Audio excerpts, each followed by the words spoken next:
What up, what up, what up? I want to welcome everybody to the On the Map podcast. You know what it is. I'm your host, Coach Paul. That handsome young fellow over there is my co-host, Jay. What And up? tonight, we got something special for you guys. We got our preseason opener. We got our early top 10 predictions. We got hot impact transfers.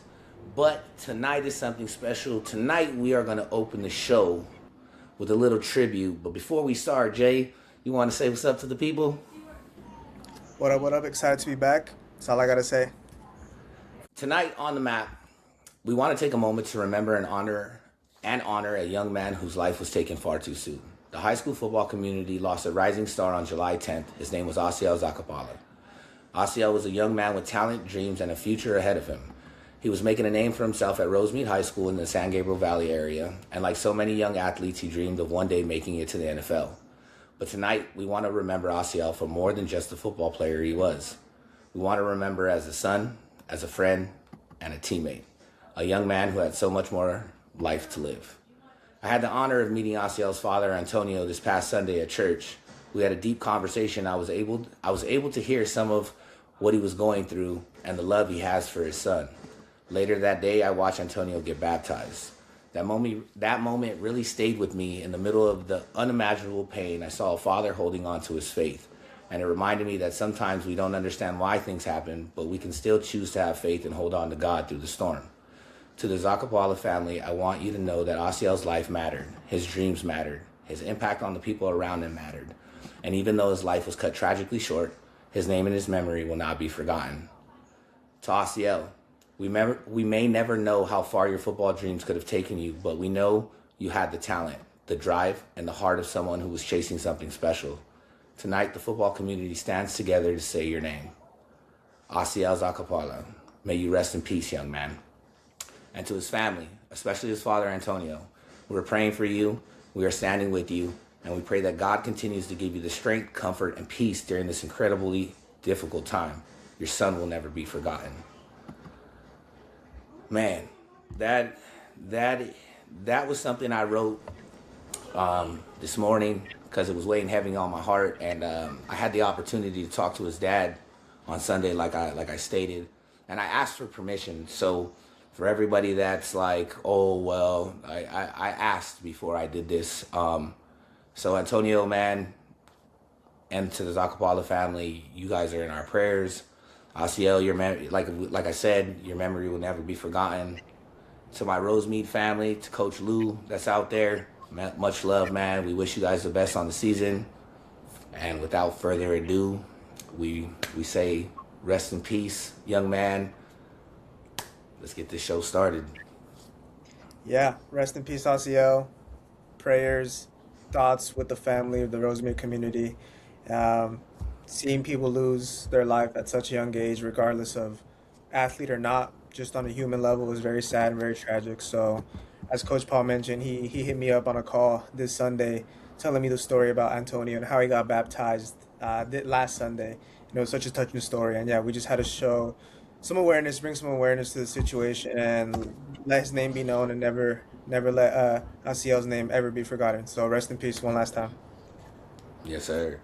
Before you get started, to all you young athletes, all you young men out there, young men and women, violence is never the answer, right? I grew up in an era where we handled our business differently, right?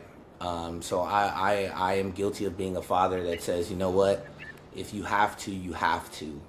But nowadays, it's not worth it, because something senseless can cost you your life, and you matter. So the issue that may be going on at hand, let it go. It's not worth it. Who cares what people call you after? If you walk away with your life, you get to come home to your family. It's a very unfortunate situation. So may God bless everybody that's out there. So now, to just shift the light a little bit, Jay, let's get into it, baby. Let's get into it. Yes. For all the viewers, a bit of a more of a real note to start the show, and we had to put it out there just because real stories matter as well. But yes, now Absolutely. what the viewers are here for. It's the LA City section preseason preview or preview review, whatever you want to call it. Yeah, we're gonna cover impact transfers, then head over to our top 10, and then we're gonna talk about our league winners, which we cover every league in the city section, and then we'll talk about contenders we have for each division. So we'll go open to D3, and just ready to get excited on the show. On the map, let's go. So impact transfers. I kind of jotted down a couple few impact transfers. I don't want to spend too long on this section because this in itself will be a long episode. I'm assuming we have a lot to cover. But yeah, right off the Right. bat, I want to preface this by saying usually there's a type of southern section transfer we see in the LA City section. What I mean by that is it's usually either a underclassman who played JV at a southern section, freshman at a southern section, and is now transferring up to play varsity ball, or it is a player who was on the varsity roster at southern section school, wasn't getting enough play time, was on the bench, transfers over to a city section. So this brings me to my first two impact transfers, which do not follow that kind of recent history of type of players that we've seen transfer. And those two names are class of 27 athlete Nick Sandoval and class of 27 D tackle Jalen Cox, apologies. Both left Lusinger and are at Carson now. And why I bring their names up and why they're the first two on my impact transfers is because they not only played, they started and were, like the section is called, impact players for a Lusinger team who played a really tough schedule in a tough league.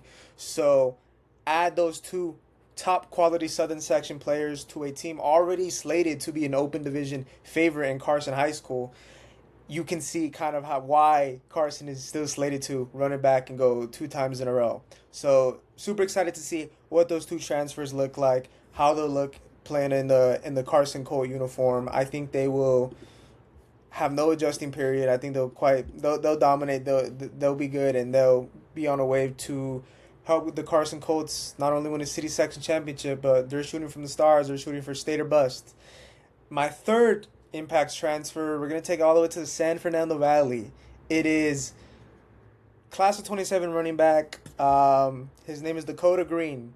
Dakota Green was a running back at Oaks Christian, and he transferred to Sun Valley Poly. So Coach Boo in year one is attracting some impact guys. So Sheesh. I guess in a way he fits in the mold I just described of players who weren't starters from Southern Section teams. But to be fair to Dakota Green, he did have to back up the number one running back in California last year by the recruiting metrics. So if you're not gonna start, I guess it's not too bad to be the backup of the number one running back in California. So we have a guy who was at Chaminade before as well. We have a Southern Section proven guy heading to the East Valley, and look, it's no secret, it's not a shot. The Valley Mission or whatever league Oaks Christian is in is not. It's way different than the East Valley League where Sun Valley Poly plays in. Dakota Green will be just fine. I have high expectations for him. I don't really know what Sun Valley Poly's line looks like, but I can imagine if they have some type of size or weight, they will have no problem getting Dakota Green to over 1,000 yards rushing. All you need to do is put a body on a body and let the young man work. Yeah. Body on a body, let him find a little bit of space. Boom, he'll be gone. Second to last impact transfer I have is a young man named Antoine Dunlap. I forgot to mention Dakota Green, class of 27, so he's upcoming senior. So he'll be playing his senior season at Sun Valley Poly. My second to last impact transfer is a class of 29 wide receiver, also plays a little bit of DB, by the name of Antoine Dunlap. Antoine Dunlap played lower level at LA Cathedral, so JV freshman, and he's now at Lincoln. So LA Lincoln, which is in the Northern League with Eagle Rock, Marshall, Wilson, those teams. He looks good, a lot of potential. I have seen his film from what he has shared on Twitter. Definitely looks the part. Looks like he can, if he grows into his body, he will be a very dominant guy, and I won't be surprised if he's leading the LA City section in receiving yards in the next 2-3 years because he's just so young. He's going to be a sophomore. And my second to last transfer is actually going to be, actually, I want you to go. I don't want it to just be me, and then you. You go. If you have any impact transfers. As far as transfers go, more of mine are like their fall throughs, right? Like, I know that a school in the Eastern League, we won't name names, A school in the Eastern League had somebody potentially transferring to their school and decided to stay at their home school. But actually, the major impact transfer, are we talking about the same kid? Salesian back to Garfield? No, because my section I just did players into the city, but I Okay. mean Okay, so let's go ahead and because let's we'll get into it as we cover the Eastern League, but this changes the Eastern League. So as you mentioned, Salesian. So Cesar Reyes, class of 27 running back, Star Garfield running back, transferred to Salesian this spring, transferred back. So he's now at Garfield, and that shapes up. We won't get too into it right now because we have right, a yeah. whole section. But yes, that is definitely impact transfer of a player technically coming into the city, but more like coming back to the city. So yeah, Right. Cesar So Reyes checking back into Garfield is a big one. Changes a lot of things. It changes my top 10 for sure, which we'll get yeah. into in a minute. But do you have any other transfers, or should I get into my last one? Now go ahead, get into your last one. Okay, so my last transfer, it's technically two guys, but they went from the same school to the same school. El Camino Real in West Okay. Hills. They got a couple good impact transfers. Jaden Williams, class of 28 O lineman, and Devin Del Toro, apologies, class of 27 running back slash more of an athlete to be honest. Both checked out at Chatsworth and are now at El Camino. These are two impact guys, two very good city section players, all league type players who are not at El Camino, who are under year two of a new coach. So Where look, did they transfer from? from Chatsworth to El Camino Real, so West Valley League. So, but that's city to city, isn't it? Yes, city to city. Yes, yes, yes. I don't have any more Ooh. southern section to city section. This is a city to Ooh. city. This is a city to city transfer. Two all league type players. And look, El Camino, they still have a little ways to go to get back to that late 2010s type teams who were battling for D1 championships, giving Birmingham a fight in league. But look, it's a good step. Admin aside, admin is a bit of a mess. Football program seems to be doing okay. They won D2 2-3 years ago. I can see them being in D1, if not a top contender in D2. So those are my impact transfers that I have. And of course, if you guys want to see all the transfers that I am aware of, head on to my Twitter at LA City Sections. The first profile you'll see, my first pinned tweet is a spreadsheet of all the transfers that I'm aware of. It is close to 60 to 80 transfers, players coming out of the city, players coming into the city. And of course, this is not every transfer in the city section. It's just the ones I'm aware of. There's plenty of transfers out there that I have no clue of. So that's the best thing. So yeah, that's kind of all I got for my impact transfers. And should we move on to what's been making the rounds on Twitter, at least on my profile? It is our Before we top 10. get there, before we get to our top 10, so I did mention, I mentioned one kid staying at his home school, but we have, you know what? It's not even that important.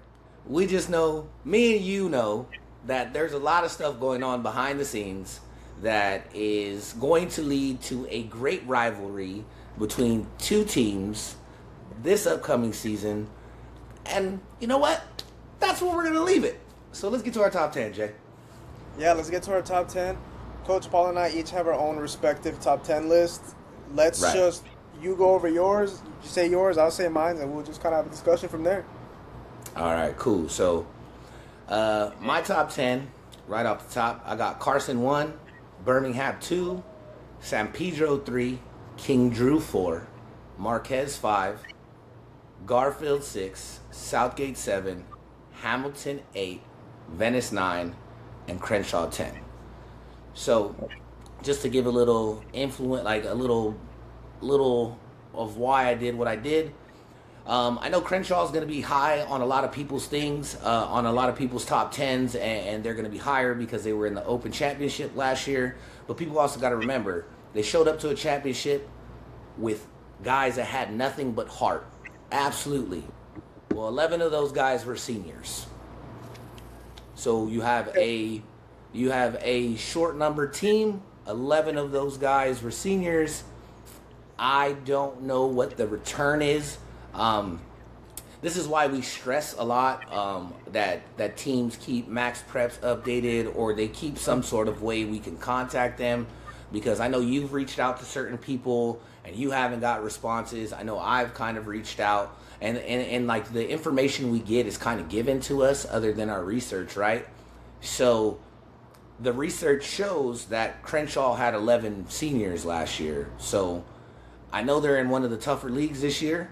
But with the loss of 11 seniors, I don't know how big their team that they're going to be able to field. So if it's another 25-man team, we'll see what that team looks like. But I'll still give them the respect. They were in the Open Championship. I'm not going to drop them out of the top 10. Everybody's probably going to be like, how do you have Garfield over Southgate? Well, let's be honest. Before Caesar even transferred back, I had Garfield over Southgate. If you've looked at the history, even when I was the DC at Southgate, a major problem that we had was stopping the run, right? A lot of the major issues, if you can run against a team, and Garfield is known to run the ball. They now have, in my opinion, I would say, before the ACL injury or the knee injury, he was the number 2 running back in the city section, behind Darnell Smith from Santee, right? But Darnell, he did his thing. I had Caesar. Now Caesar's back, right? So you have Caesar. You have the young man from Norbonne that I know you'll touch on in a little bit. JJ That is going to surprise some people this season. You have Eric Speedy Myers, but that Carson backfield is going to be a trio, man. So watch out. So that's why I have Garfield edging out Southgate. And then some people may be like, well, why do you have Marquez higher than both of those teams? Well, for those of you that do not know, Marquez has officially been bumped up to a big boy league. And I'm not taking any shots, Coach. Like, Coach Tuck, you know you're my boy. I'm not saying anything about the last league because obviously there was competition. There's competition in every league, right? So when I say they get bumped up to a big boy league, they are now in easily the second best league in the city section. We'd go Marine Coliseum, right? 1, 2, right? Marines 1, Coliseum now 2 because Marquez now ups the level of competition. So that's how come I have Marquez as high as I do. With the amount of returners and the work that I know Coach Tuck's putting in, they still have Elijah Staples and every other young man that contributed to that championship run last year. And everybody's like, well, Coach Paul, Southgate beat Marquez. Yes, they did. But also, I do know, like I see the landscape of the land, and based off of what I know and what I've seen, I'm not taking away from Southgate, but they have a lot to prove in my eyes as far as up front, right? The up front is gonna determine how successful this team will really be. We know they can throw the ball. We know they can get the ball to Nicholas Fonseca, Ifani Lewis. They added a couple other additions at receiver. They have to show that they can sustain the line of scrimmage and be able to run the ball. So that's where my mindset is, right? So that's what went into my top 10. There's going to be some people saying, well, Beham should be 1. Hey, just like when Beham had won a championship, they were automatically number 1. Carson's the top dog. Like you have to knock him off. I have Pedro above King Drew for the simple fact I don't know who King Drew's quarterback is. I don't. And it's not a mark on the young man. It's not a mark on the program because me and Torres have a great relationship. We talk occasionally, so it's not a knock on the program because their schedule, the preseason schedule, it's pretty nice. It's pretty nice.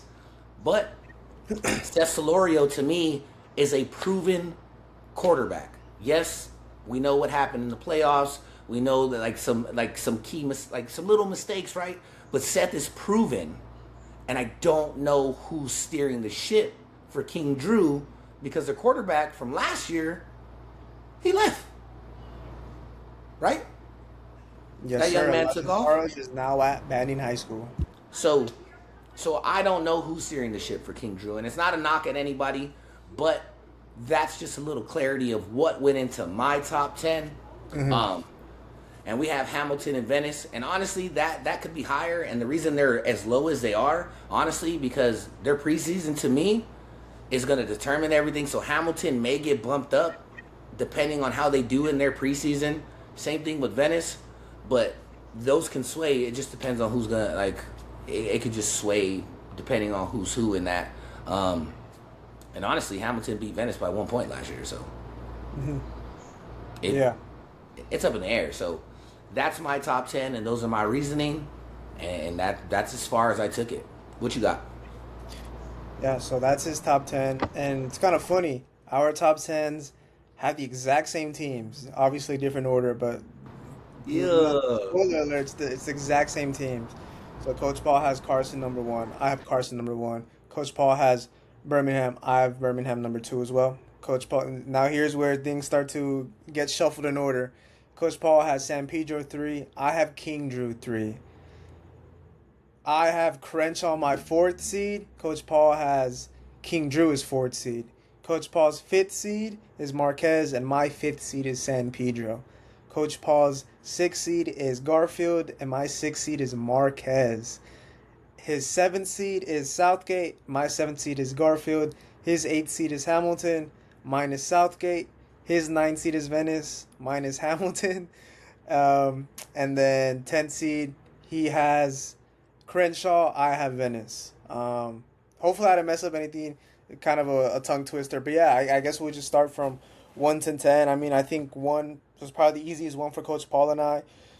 Like Coach Paul said, as long as Carson wins, they'll get the automatic bid for number 1. Kind of like how when Birmingham had their dynasty going on and they won 4 in a row. And it's also, besides that, it's kind of on a talent standpoint, the amount of players they're returning, along with the 2 impacts transfers from Lusinger, Nick Sandoval, Jalen Cox that I mentioned. Add that on to the second toughest non-league schedule in the city section. It's no surprise they're number 1. I think that has the least amount of debate. Would you agree with that? Least amount of debate around the city section community with my number 1, our number 1. I would say that, but people just like to argue. People argue that the sky is blue, man. Like, so no matter what, like, there's never gonna be a consensus on number 1. Like, Twitter was going crazy the other day, like, oh, like Birmingham, we get it, like, to each his own. But yeah, we're never Yeah. gonna get anybody just to agree with us, bro. Yeah. So maybe not consensus, but a lot of people agree with Yeah. number 1 seed. Number 2 seed, Birmingham. I think they were pretty young last year. They didn't graduate too many guys. Their core is still there. They have a lot of good 27 guys like Paul Turner Jr., Braylon Morgan, class of 27 running back as well. Pablo Granados, one of probably the most slept on O linemen in the city section. All the metrics. He is the most slept on lineman in the city section, bro. Yeah, By he has far. all the metrics physically to go D1. He has the size of a tackle, man. D1 tackle, 6'4", 6'5", 260, 270, athletic enough to not let speedy guys get past him. And then, yeah, I didn't mention this in my impact transfer section, but I mean, they got a class of 28 receiver, Hayden Schuler, I believe his last name, from Sierra Canyon. Wasn't a starter. I believe played lower level and or was on the bench for varsity at Sierra Canyons, now at Birmingham. So that's just another weapon for whoever the quarterback's going to be. And that kind of brings me to my next kind of topic on Birmingham. They have an interesting little QB battle. Based on seniority and experience, Daniel Kakuza, class of 28, should start. It's kind of interesting, his story. He, out of necessity, had to play his freshman year. That was, I believe, yes, Kevin Hawkins hit. So Daniel Kakuza, freshman year, he had to play the first 5 games because Birmingham had Kevin Hawkins check in from El Camino.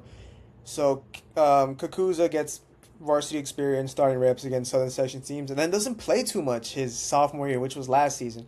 Kevin Hawkins got the keys, won the QB battle. So it's a bit of a weird, I guess, path for him where he already has high school experience, but it was 2 years ago for the most part. So based on that, Kakuza should be lined up. But shout out to Coach D, the OC. He's kind of my plug, my connect.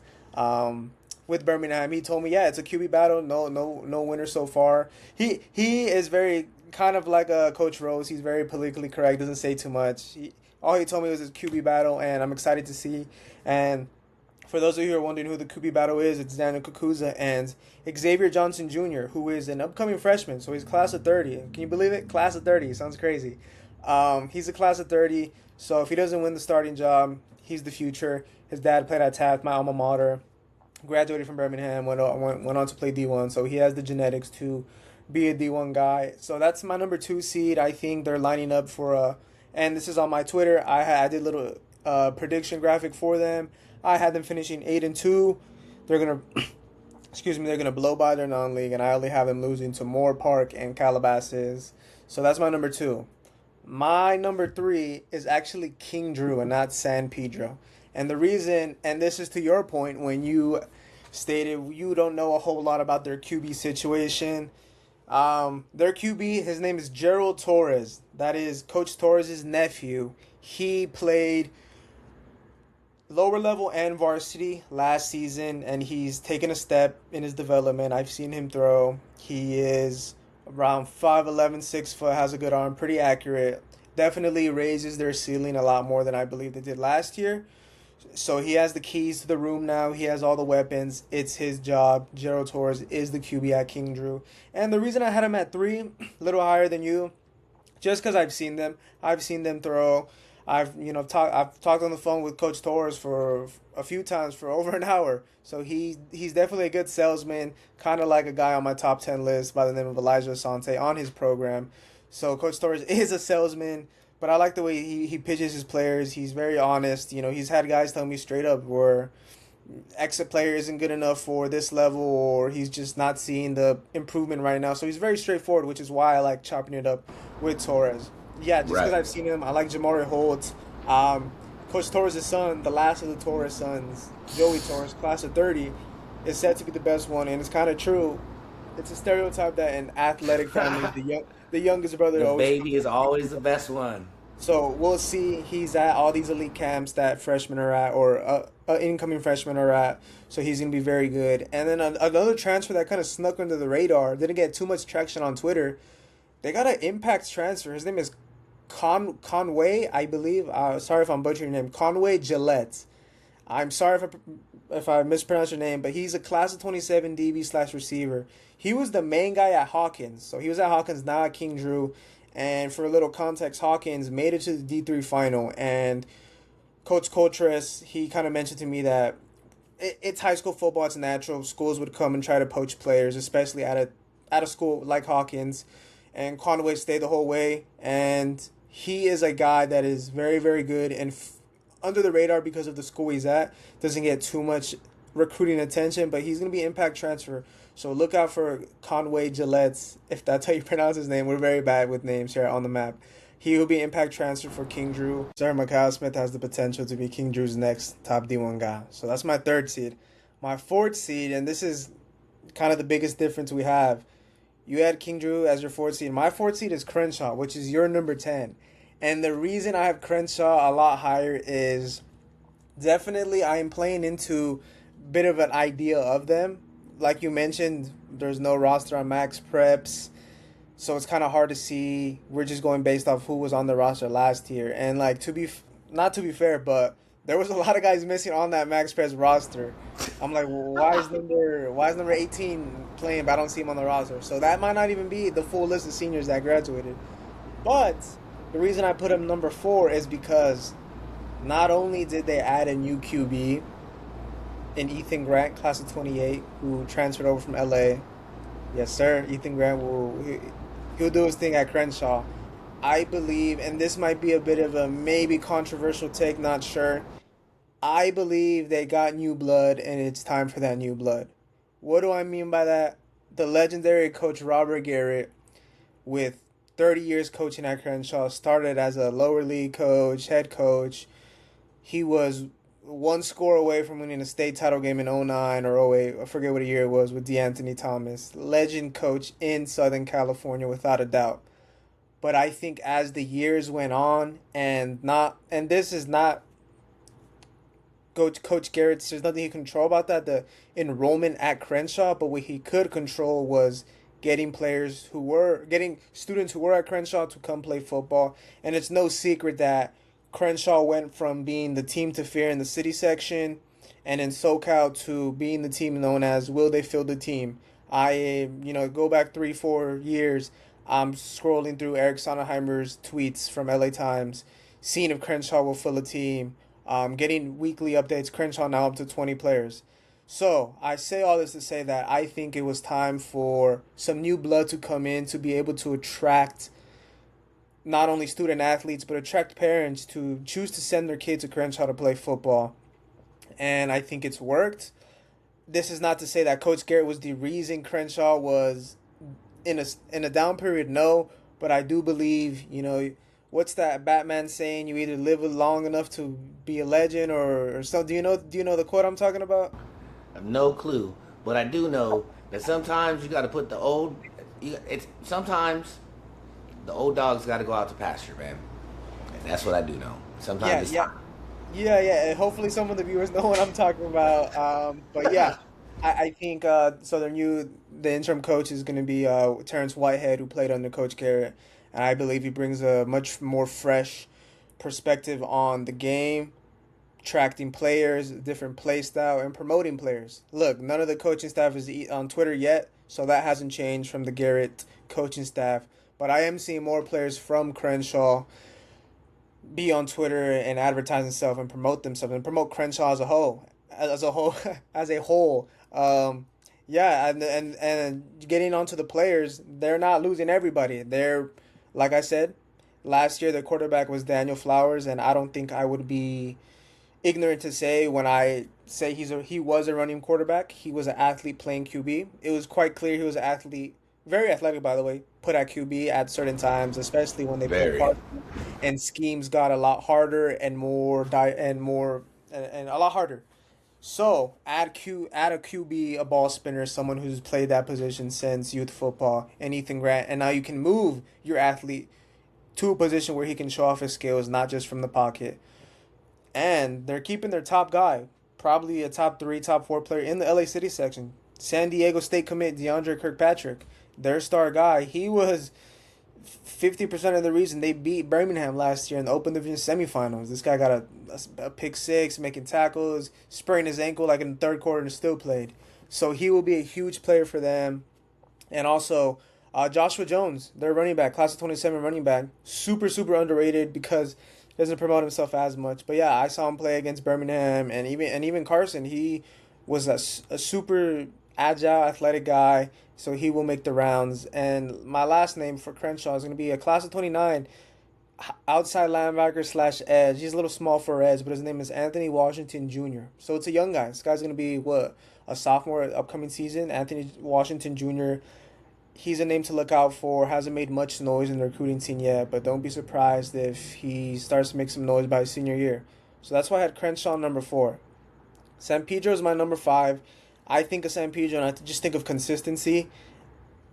Coach Walsh and the Walsh family have coached San Pedro for years on years on years, and look, they have a lot of talent coming back. They're losing some guys, but I just think the student population at San Pedro will never let the football program down. There will always be athletes at that school.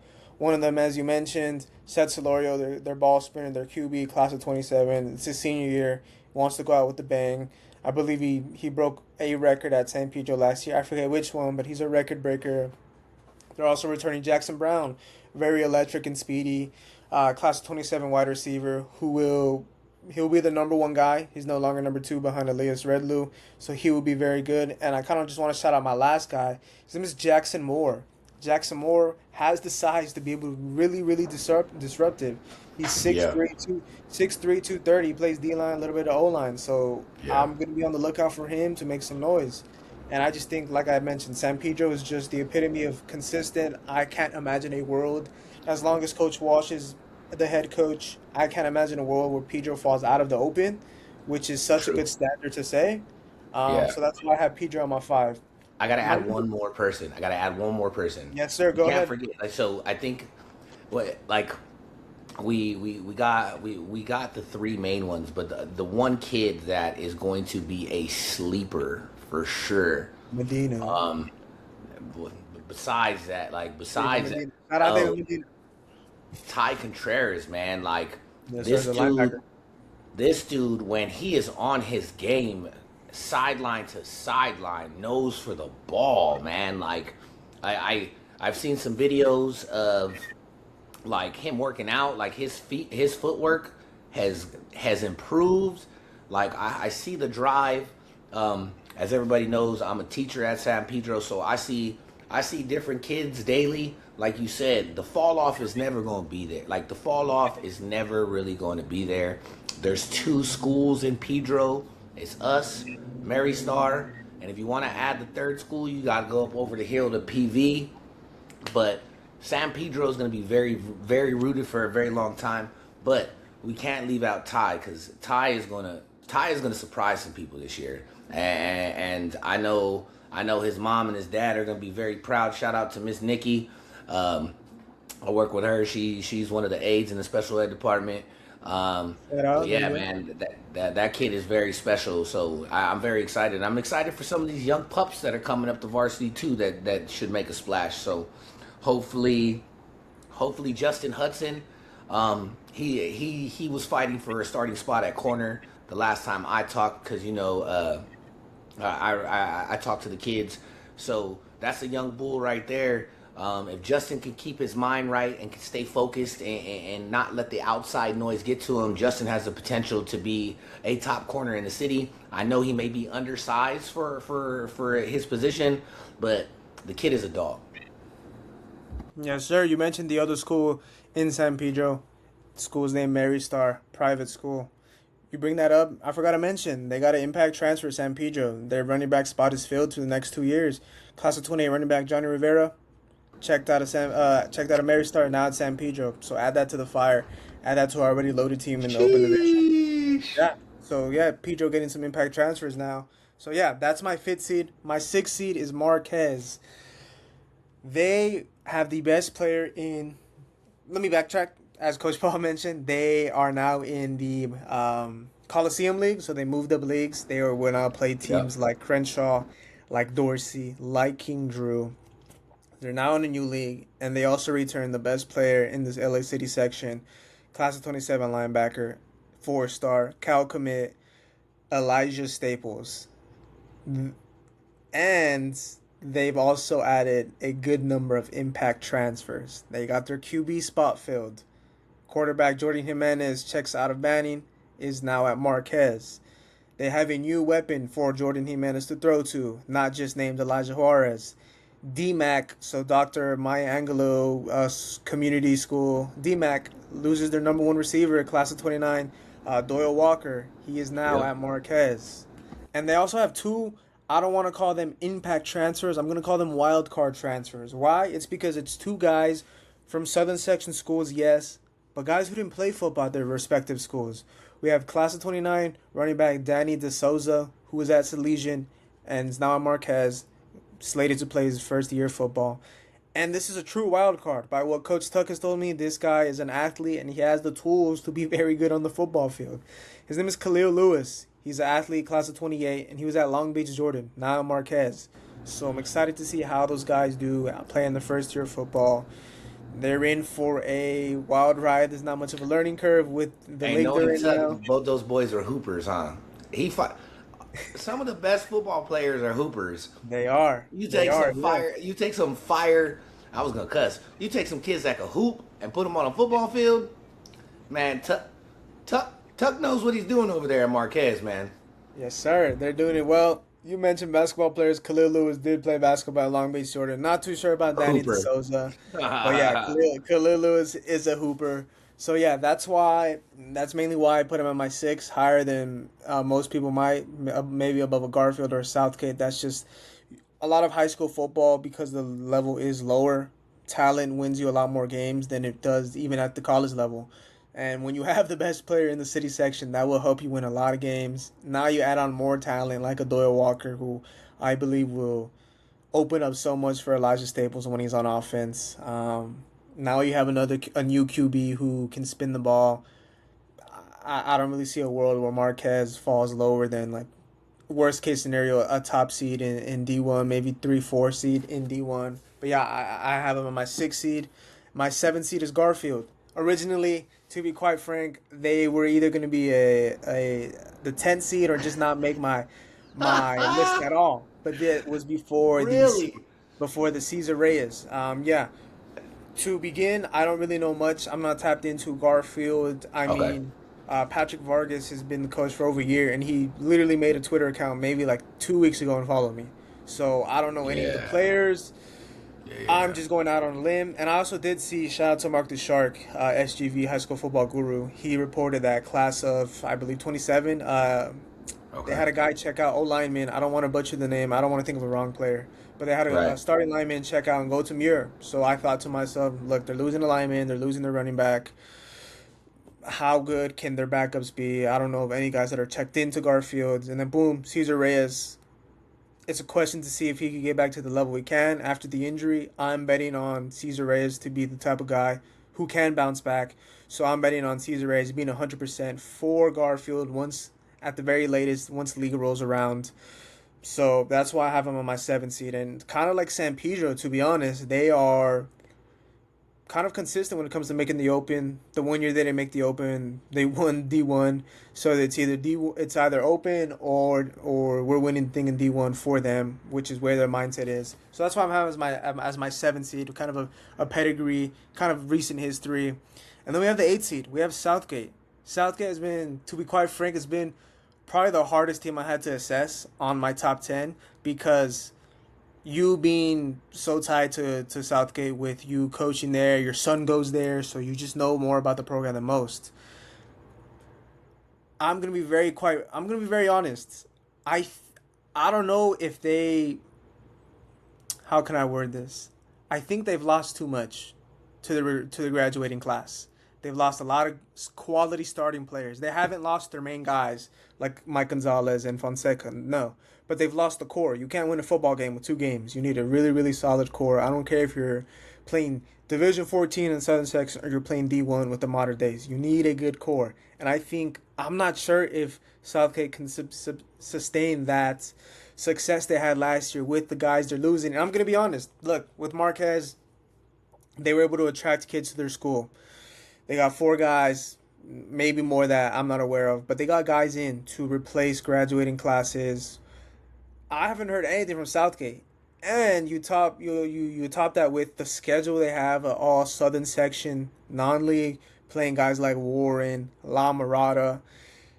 If they can, and I don't think this will be a crazy statement to say, they're not going to go undefeated in the non-league. They will drop a game or two. If they can knock off 1 or 2, maybe even 3 of those non-league opponents, I'm betting on that. I'm betting on Southgate doing that. Getting 1 or 2 wins in non-league, getting that confidence up, ready for non-league, and from there it's saving the date to Garfield. See who wins that Eastern League, because whoever wins the Eastern League, as Coach Paul and I have talked about off the show, whoever wins the Eastern League is getting to the Open. So that's kind of my rundown on Southgate. As I mentioned, their QB, Mike Gonzalez, their number wide receiver 1, Nick Fonseca will do their thing. A lot of good guys, and this is not just to play into favoritism, but a player to watch is Coach Paul's son, Sonny. He I will, was just about to yeah, get there. Go ahead. Go ahead. Go yeah. ahead. I'll let you. I'll let you do it. Yeah, Sonny No, is you a do. You impact do it, and player. I'm gonna tap in after that. That's I. So Yeah, for the viewers, when we did this, we do this blind, so we can have natural reactions with each other. yeah. I was gonna let him go, and then I was gonna talk about my son. So go ahead, Jay. What you got? So yeah, like I mentioned, this isn't to play into favoritism or 'cause Coach Paul's my co-host. No, look, Sonny got quality playing time in the playoff run. He was a freshman. From what I've heard from Coach Paul, who is his father, so I'm pretty sure he's a reliable source. He's only gotten bigger, so he's about like 6'1", 6 foot, faster, strong, 6'1", 6'2". So he is an impact player to look out for Southgate. Playing on that defense, probably playing a little O line too. I won't be surprised if he will. So he's an impact player to look out for. So yeah, and then the last one for Southgate, Ifani Lewis. It's kind of that 3-headed monster for them on offense. It's their QB Mike Gonzalez, wide receiver 1 Nick Fonseca, and wide receiver 2 Ifani Lewis. Fonseca brings the finesse, the technicality, the technical ability, and the catching ability, and then Ifani Lewis brings that size and that speed. So that's kind of all I gotta say for Southgate. Go ahead, Coach Paul.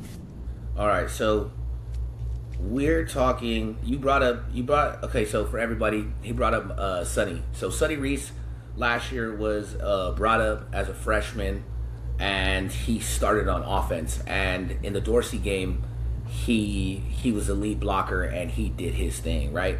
So going into this offseason, they had transitioned him from a middle linebacker to a defensive end, and he's got some big shoes to fill. Edward Castro did his thing last year at that position, right? Sure.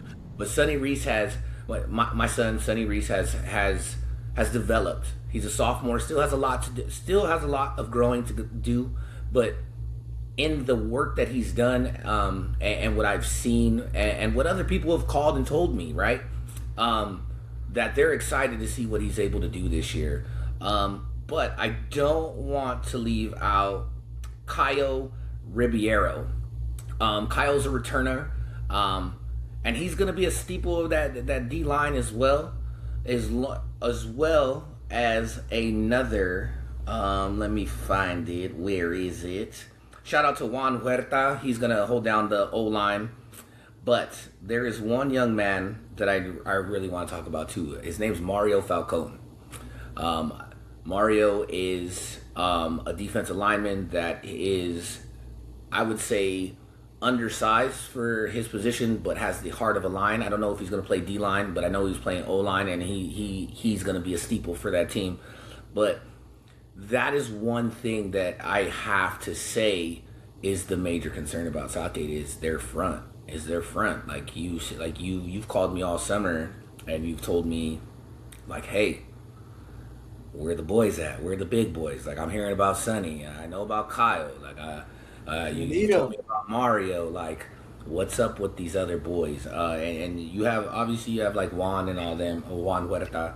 But shout out to those boys for sure. Sonny and Kyle Sonny and Kyle definitely have a lot of weight, and this defense is going to be successful based on those two. To be very honest with you, because if those two can shut down, if Kyle can shut down the middle, and Sonny holds down the edge, let me tell you, that defense, as much as it looks, as much as it doesn't look appealing at times, the defense gets it done. All you need to do is get a stop, and then the offense just needs to score more points than the other team, and you win. So, yeah, like dude, I'm totally. That's dope that you shouted out my kid, man. Because I was gonna shout him out as a homer because I've seen the work. Like, I really have, and I wanted to give him his flowers, man, because it hasn't been an easy journey, man. And for anybody that knows our story right now and that's followed the show, like, this kid has busted his ass even throughout everything that's going on, and he's kept his head straight. So shout out to Sonny Reese, my kid. Shout out to Kyle Ribeiro and to the rest of Southgate. So I'll let you get back to your list. Yes, sir. Shout out to them boys on Firestone Boulevard. My ninth seed. My ninth seed is Hamilton. Hamilton is a year younger, or not younger, a year older, which is very good because because they had a very, very young core last year with guys like Micah Butler, who's now a senior, Christian Leslie, who's now a senior, Lakai Morgan, who is going to be a sophomore. He was a freshman, has 2 Division I offers now.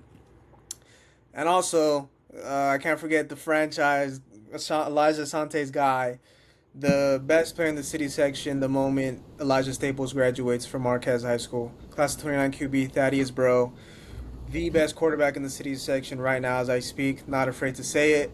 He will be playing at a SEC Big Ten team. There we go. We have a rebate. He's not the best quarterback in the city section. Sorry. He's number 2. Actually, he would be number 3. He'd be number 3. Three. Statistically, maybe. I love you, Thaddeus. All my heart. All of my heart. The best quarterback in the city section is Chris Fields. And right behind him is Michael Gonzalez. But if Michael does not pull his head out of his butt this year, Thaddeus will easily take number 2. I don't see anybody taking Chris's spot. Okay, my rant is over. There you go. For the viewers, Coach Paul and I don't agree on everything. little agree to disagree right there. But yeah, in my opinion, the best QB in the city section, and kind of why they're a little lower than maybe other people expected or would have expected for me to put them at. Man, they just I don't know about how much they've added this year. I know what they've lost from the graduating class last year, which isn't a lot to be fair. But I'm only aware of two guys they've added. They've added Shelton Harrison, class of 28 athlete, who played at Palmdale or Knight High School. One of those two, I'm forgetting. But he's a nice impact transfer, had some game time at a Southern Section school, is now at Hamilton. And then they also have Elijah Martinez, who played D lineman at Amino Robinson, which is an 8-man football program. He will be a nice quality piece to that line. It's kind of all I know about. I've gotten numbers of how much freshmen are out there for summer practices. I won't say that, just I guess out of respect. But yeah, Yeah. yeah, out of my ninth seed, that's kind of why I have them. Just don't know how much they've added. I know they're a year older with the super young core they have, but I think if you have the same exact team and only add two or three guys, you're gonna fall short, which is why I have them as my ninth seed. And my 10th seed is Venice. They are Mr. Consistent when it comes to Division One. They are always a very good program, always have athletes. They're returning their QB, Bennett Dome. They're adding Westchester's number one, if not top two, top three weapon in Justin Key. Justin Key checks out of Westchester, is now at Venice. Will be the starting running back, if not the starting linebacker for Venice. Hector Lopez is a lineman to watch. And they also have Bryce Guidry. Definitely pronounced your last name wrong, but he's a D lineman to look out for. And then the elephant in the room, a little more of a serious note, head coach Angelo Gasca suddenly died earlier this year. So look, these kids, this community, they have something to fight for. Rest in peace to Angelo. This is a very sad situation. This will only light a fire under their butts. They will play their heart out, not only for them, for their school, but for their head coach and their mentor and Southern California legend Angelo Gasca. So that closes off and ends our top 10 section. Wow, we're going to be here for a while, but this is what the viewers want. Over an hour of LA City section talk. So, yeah, buckle in. We still have a couple more sections to get into. We got a couple more sections, and my phone is already blowing up with stuff like, are you guys recording a live episode? And I'm like, nope, you gotta wait for one.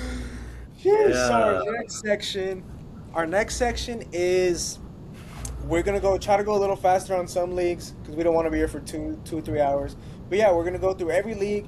We're gonna pick out a winner. We'll talk about every league at the very least, just a little bit, one or two words, and we'll go first. We'll go based on the outline you sent us. So we'll start off with the Marine League. So who is your winner in the Marine League? This won't be much of a surprise for anybody. Did you see their new helmets? Fire, by the way. Fire. I got Carson, dog. Of course. I got Carson. Me as well, Carson. And then, for context, Marine League has Carson, San Pedro, Banning, Garfield, and Narbonne. So it's the toughest league in the city section. I have Carson winning. Pedro will be good. Banning is a big question mark for me. Gardena is slated to have a very down year. To be quite frank, I don't think a team has had as big of an exodus as them when it comes to players leaving Gardena. They've lost their top guys. And Narbonne, as I posted on my Twitter yesterday, they are appealing their playoff section, the playoff ban. Right. So if their playoff ban gets lifted, don't be surprised if kids on campus start playing. You have something to say, Coach? Not even that. Even with the if they don't get the ban removed, do not sleep on Narbonne. Good Pastor is one of the best Pop Warner coaches transitioning to high school. That is a offensive guru that has the resources, that has the staff. Yes, Carson is the team to beat, but let me tell you something. Narbonne is going to be knocking at the door. I bet you anything. I'll put money on it. Narbonne comes in second in this league this year. That's a big bet. I will take you on that. I don't think they're coming second, but you're right. I'll buy you. Let's put ceviche on the line. You like ceviche? I do not. All right. What do you like? What's your food of choice? Food of choice on the line. Shake on it virtually. There we go. There it We're having is. a live bet. Coach Paul betting on Narbonne finishing second. I don't think they'll finish second. I think Pedro has that on lock. But Coach Paul is right. Good pastor has all the makings, and that coach staff have all the makings to turn Narbonne back into a powerhouse legally. Look, with Narbonne, Bro, you them think of freshmen that are the going to be scandals, sophomores the are sanctions. dogs. Look, good pastor will do things by the book and will do things right.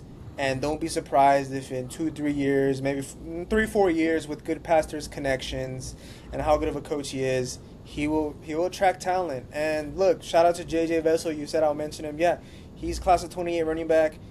I think he's probably gonna be the best running back once Cesar Reyes is gone and out of here. He is quite literally the only player from that championship winning team 2 years ago from that Narbonne team to still be on that roster while everyone graduated or jumped ship to Bishop Montgomery, Texas, Florida, wherever they went. Yeah, like I Um, think New Mexico was the state I saw in one of the. New Mexico, or Jesus. Nevada, they went back to that Yeah, there Vegas you go. school There that you always go. loses to Gorman. Yes, that's it. So shout out to JJ Vessel. Look, be on the lookout in the next 2, 3, 4 years for Narbonne. Next up, we have my side of the town, the San Fernando Valley. We have the West Valley. So who's your winner? Come on, dog. Coach D, you already know what it is. I rock with you, dog. Be ham. Easy. Yes, sir. Our first two are very straightforward. Not much to argue about leagues. West Valley League, court, and my winner is Birmingham, for Birmingham, by the sure. way.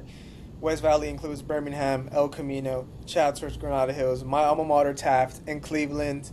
Look, El Camino is a team to watch. They're not going to challenge Birmingham anytime soon. They're a team to watch for the future. They're setting a good foundation, attracting some players. Shout out to them. Chatsworth is always consistent. They'll be in D2, D3 this year. My alma mater, Taft, brand new campus they're building, so I won't be surprised if more parents decide to send their kids to Taft, and Taft could be on the rise. And then Granada Hills, I think Granada Hills has the potential to be just as good as Birmingham, with them being a charter school, having more resources. But it's just I think it's hard to sell a receiver or a quarterback coming to Granada Hills when all you run is double wing T. So I can see why they are not. Long are the days of Dejon Stanley running for 2K yards in a season and then winning D1 championship for LA City section. But yeah, that's West Valley. Pretty straightforward. Next up, Coliseum League, which has a bit of a shift with the realignment. I'm going to say the teams in the league and then we'll give our winners. So Coliseum League includes Crenshaw, Dorsey, King Drew, Washington Prep, and new addition, Marquez. So who do you have winning it? I have written down a team. I'll stick with them. Look, Coach Tuck, I love you. I love the move to the league, but I, I got King Drew winning this one. It's gonna be between them. Like I know Crenshaw is gonna be up in the mid, but I think Marquez surprises some people, and it comes down to that Marquez King Drew game. And I think King Drew just, I think they edge him out. So King Drew for that league. I have King Drew as well. I think they're just going to be more battle tested, man. You look at this King Drew non-league, they're going to take on San Pedro week 0 or week 1, whatever you want to call it. They're going to take on Culver City, who's a very good Southern Section team.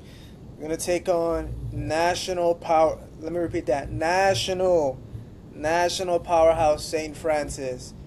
I'm going to say, I don't think anyone's going to disagree with me. They're not going to win. It's going to be a bit of a boat race, but what those kids will see on that field, what those King Drew kids will see on that field, is going to be absolutely nothing compared to anything they will see the rest of the year.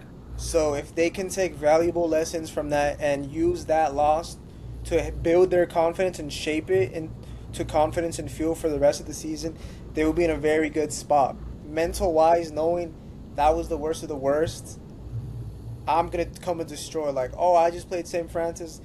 Why am I gonna be scared of X school in the city section? So that's why I have them above Crenshaw and Marquez. I have a question for you. Yes, sir. Because we don't use for if you're new to the show, you know we don't use boat raced loosely. Like we study and we put in our homework before any kind of thing like that has come out of our mouths. Because let me tell you, fans, the couple times we said a team's gonna get boat raced, they've been boat raced. But my Yeah. question is what if they don't get boat raced? What does that do? If they don't get boat race and they lose Say they lose by, by 3. Say they lose by 3. Say they win. They lose by a touchdown. We'll go. They lose by a touchdown or they win. What does that do? if they lose by a touchdown, that's a win.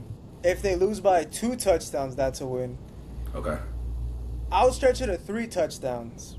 Because either way, if you lose Nah, 21-0, 21 skunk. Nah. 21 skunk. That.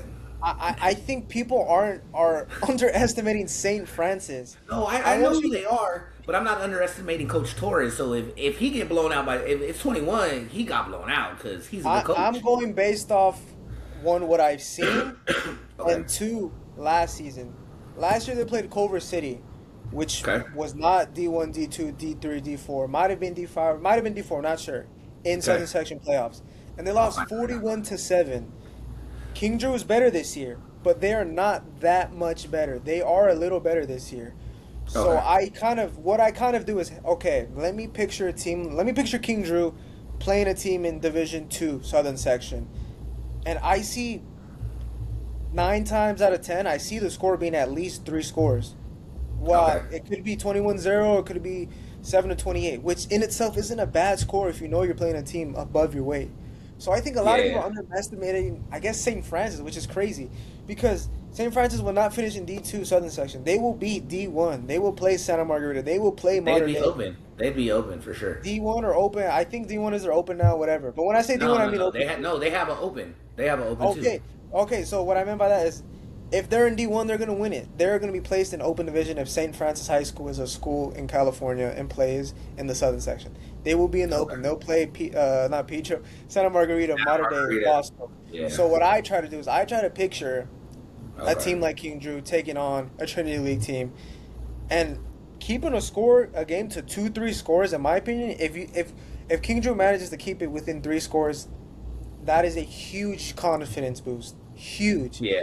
Because Okay. I'll give you that. there's games that get out of hand and there's running score or running clocks, things of that nature. So I think that game it'll definitely set the tone for the rest of the season. Keep it within 3 scores. Don't get embarrassed. You have yourself a wins mentality wise Yeah. going into the future, because nobody in the city section will play a team tougher than St. Francis. So kudos to Coach Torres, kudos to King Drew, and kudos to the players who will suit up and make Facts. their way to Baltimore. So Yeah. that's my Coliseum League right there. Shout out to every other team, Marquez, Crenshaw. Quick shout out to Washington Prep. Their coaching staff is doing things in the right way, kind of gearing them towards more of a respectable program. And then Dorsey always has talent. They have lost a couple guys, but few impact transfers. Cecilio James replaces Elijah McDaniel, who's now at Los Alamitos. Cecilio James is their new QB, transfers in from Gardena. And then they also have one more. Let me pull up my spreadsheet. Class of 29 athlete, J-Ron Haley, also checks out of Gardena, is now at Dorsey. So Dorsey, feel like we're sleeping on them a little bit. Sheesh. Yeah, feel like we're Did sleeping on them all a of little bit. Gardena leave? Did all of Gardena leave? Listen, man, whatever happens. I don't know what their situation is, but yes, like they've lost their core at the very least. AJ Bell, Inglewood, Kamarion Mums is at Compton Dominguez. So they've lost a lot of guys. Shout out Dorsey, team we're sleeping on. A bit of a dark horse in D1. Don't think they'll win Facts. the league, but a team to look out for. Yeah. Next up is the Western League. Western League includes Palisades. It includes University, Hamilton, Venice, and Westchester, and Fairfax. Who's your winner? Hamilton. Based off my lists, we have the same winners. I have them higher than Venice. I got Hamilton winning it. I think it's now or never for Hamilton. I think you went from 2-9. You're at 4-7 last year. Now it's go time. You got to It win is. some games, Coach Asante. You're a salesman, but if I'm not seeing results, I gotta see results. I gotta see you win some league games. I gotta see you win some non-league games or keep it close. So we will see. That is my Western League winner. And next up, we have a league you're very familiar with. I'll kind of let you take the reins, but it's the Eastern League. So go ahead and tell us the teams in the Eastern League and give us your winner. You list the teams. List the teams, and So then I'll go. So the teams in Eastern League is Garfield, Southgate, Southeast, HP, Bell, and am I forgetting anybody? Legacy. Legacy. Yes, those are the teams. All right, I'm gonna get straight to it. Get straight to the point. There's only one team. There's only two teams in this league that. Oh, we forgot Huntington Park. HP. Yeah, I said them. Yeah, shout out HP. Oh, okay. Um,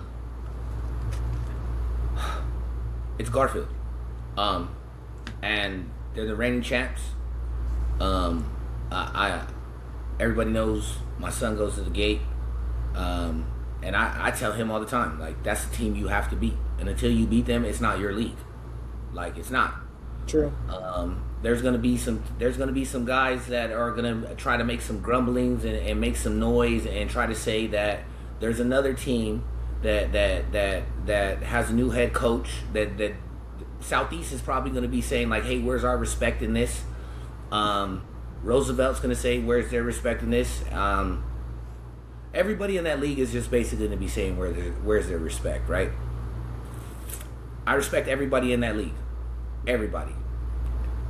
And until anybody beats Garfield, it's Garfield's league. Period. Period, point blank.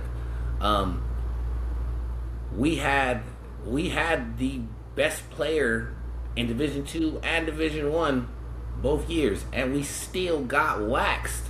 Still got waxed.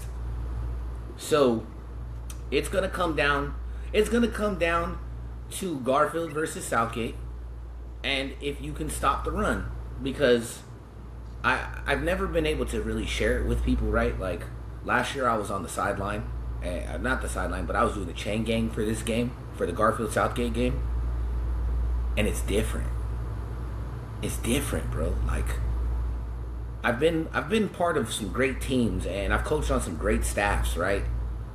That staff and that buy-in from those boys, it's different. Especially when it comes down to the pride for league, because that's what that game was last year. It was for league. Bro. And I watched Cesar Reyes rush for I think he rushed for 480 yards, and he had like 5+ tubs. Strange. If you can't stop their run, you're not winning, and that's anybody. That's for anybody in that league. If you cannot stop their rushing attack, you are not winning. Look at what happened to Palisades. Got to the playoffs, and that was their backup running back, bro. So all I gotta say is the Eastern League. I don't care. I'll text Nick right now. I'll text Mike. I'll call Matt right now and be like, hey, dog, I love you, but y'all not beating Garfield. You're not. And if they by chance do, you can clip me. My son's definitely going to clip me and be like, haha, Dad, we beat him. I hope you beat him. But us doing this show and us giving our honest opinion and being journalists, you got to be real. Like, they are the standard of the Eastern League. Like, they are the top dog. And in the city section, if you don't have a running game, you don't have the S word. You don't have. So, and if you can't stop a nosebleed, I don't know what to tell you. Because last year, that boy Caesar gaped everybody. Like, he just, excuse me, wrong choice of word. He gashed everybody. Oh man, I'm editing that word out. My son's gonna be like, Dad, what word did you use? You nasty. No, but Caesar gashed everybody, man. So that's Garfield. It's Garfield hand down, bro. Like, you have something different? I am on Coach Paul's boat. I think it's Garfield's league to lose. They are the reigning champs. It's Eastern League has been Garfield's league for a number of years. They beat them last year. They're the king until proven otherwise. I have no other reason to believe why Southgate should or can beat them. But like Coach Paul said, prove me wrong, prove us wrong. I want to see teams prove us wrong. Clip me. Doesn't really affect me. Use it as motivation. Do whatever you need. So that's my prediction for Eastern League. Pretty straightforward.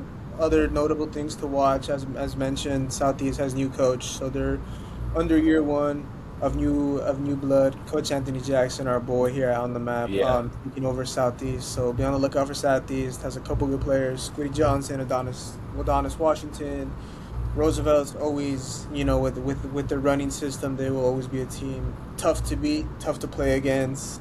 So yeah, shout out to the Eastern League. Next There's hold up, on. Hold on. There's two kids I want to shout out. yes sir, go ahead. That all right. One is Joseph Rodriguez from Legacy, and the other one is Jaden Camacho from Legacy. Like those two kids, like Legacy is going to make some noise, but I think if they make a run, I'll get into that later. Like they have the potential to surprise some people, just like Southeast does with Squiddy and them. I'm looking forward to see what Squiddy's able to do with an injury-free season, and I'm gonna leave. I'm gonna leave that other stuff alone. But with Coach Jackson in the helm now, we'll see what that team's capable to be capable of. Didn't you say, like, I know we had a conversation, don't they have somebody there that's potentially challenging for a spot? At Southeast, Yeah, don't they have like a quarterback, or was that a different school? Was that who we were talking about? it might have been a different school, or you might be thinking of when I was mentioning Adonis Washington. But he's not a QB. He's Oh, more of a tight end, the end guy, maybe athlete. He's like 6'3", okay. 200 pounds. All right. So my bad, Squiddy. Like, we have so many conversations, but yeah. So Yeah. you got Squiddy's QB1 over there under Jackson now. We'll see what it does, man. Like, yeah, I know he misses his boy Marlon and his boy Rivera. Hey, if both of those kids hadn't transferred out, let me tell you something. Southeast would be a team. I'm not saying they're not a team to be scared of now, because they will pop you. But if they had both of those young men, let me tell you something. This conversation it'd be a little bit more tighter, bruh. Yeah, big what if around Southeast. What if 3 stars, Sac State commit, Edward Rivera stay?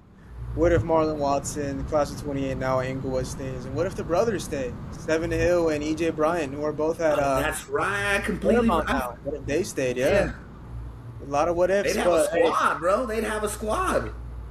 yeah, so we'll see new blood. Past is the past, present day is the best gift we have, Yeah. so something we can look forward to. Next up, we have the Valley Mission, which is one of the larger leagues in the city section. Valley Mission includes Kennedy, San Fernando, Sylmar, Van Nuys, Reseda, and Canoga Park. Who's your winner? All right, so list the teams again, because I know who I have written down. Kennedy, San Fernando, Sylmar, Van Nuys, Reseda, and Canoga Park. All right, insert here, right?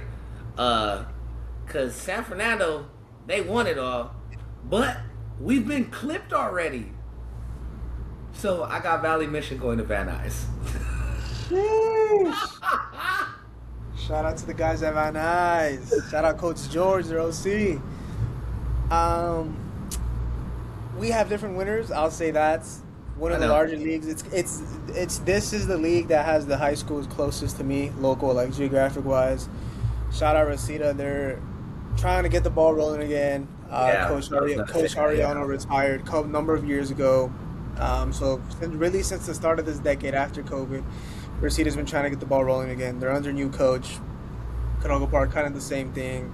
Them and Reseda have kind of followed the same timeline. They were pretty good late 2010s, challenging for D1 titles, and then coach leaves or whatever happened. So they've been trying to get the ball back. Shout out to those two programs. San Fernando, shout out to them, the D2 champs. They are a team to look out for. And then you have Sylmar, who's always good. Kennedy, who are the reigning league champs, made it to the Open, challenged Birmingham just a little bit. And then we have Van Nuys, who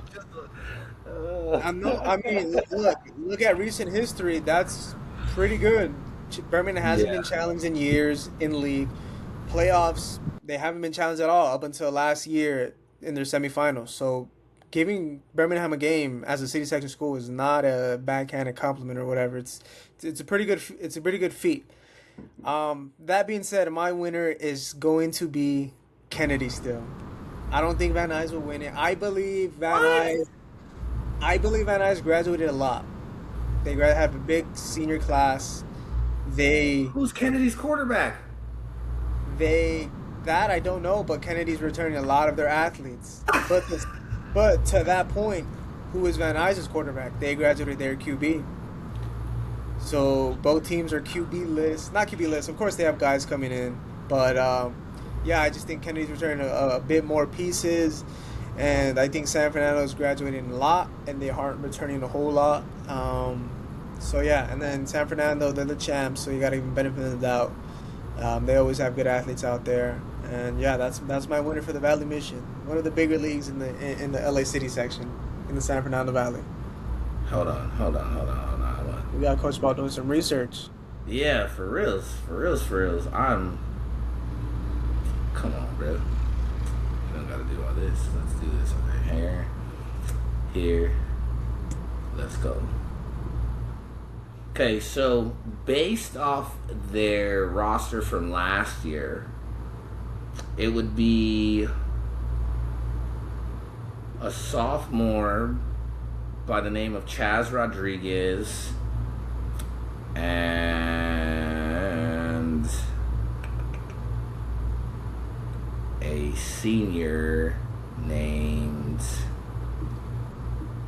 Jared Nathy if they stayed at the school. Both young men don't look like they... Yeah, well, you weren't playing over Montez anyway, so yeah. All right, so you know what?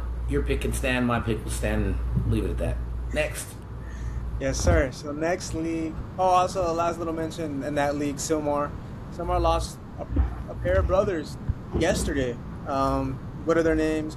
Ricardo and Jesus Zernitsky. I think I said their name. They are now at. This is actually one of the more unique transfers. They're at Edison, Southern Section, legit Southern Section team. Please tell me what city Edison is in. That's in like Huntington Beach or something, I believe. So I'm assuming it's a legit move. From the top of the valley to the beach. Sheesh, I wouldn't mind that. I'm sorry. This like. All right, I'm not gonna go off on that tangent, man. Go ahead. No worries, but I will say is one of their parents probably got another job, high-paying job. Huntington Beach is very expensive, very nice. So good luck to those brothers. I love it, Jay. I love it. Congratulations to the parents for getting a new job. And Yes, a new sir. apartment. Let's jump over to the Northern League. So the Northern League includes, let me get the list because I don't want to butcher any leagues. So Northern League includes Eagle Rock, Franklin, Lincoln, Marshall, and Wilson. Who's your winner? Who you got winning? I got my boy over at Franklin, baby. We doing it. I got Franklin. I'm just gonna go with the legacy pick. I'm gonna just go ahead and say the league winners of last year win it. They went 4-0 in league. Eagle Rock, until proven otherwise, I don't see why they won't win it. They have lost a couple pieces. They've lost. Let me check my spreadsheet. Ethan Acosta. They lost majority of their offense, Jay. What are you talking about? To graduation, they have lost some guys. To graduating.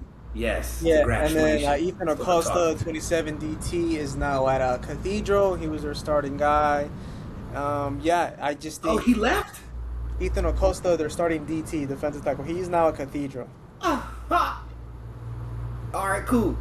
But I think similar to kind of what I mentioned with San Pedro, I just think the student population, the demographic there, I just think they'll be okay until proven otherwise. Franklin, I would be a little more keen had they not lost their top O lineman. Ezra, Okay. I believe his last name is Epifano. Now at Cathedral, and it's kind of crazy. He transferred to Cathedral, and like 2 weeks later he got a D1 offer, and they just started coming in after that. So he was a D1 tackle. Franklin Luce is their best guy. Marshall, obviously, our guy Nate Cadet, Coach Eric over there at Marshall doing their thing.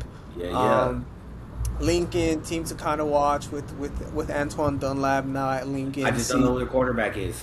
yeah, it's kind of same with me. I mean, I would hope Dunlap knows that there's at least a good situation at QB, which is why he's now over there. Yeah, And then facts. Wilson. Wilson is maybe a team reloading, rebuilding.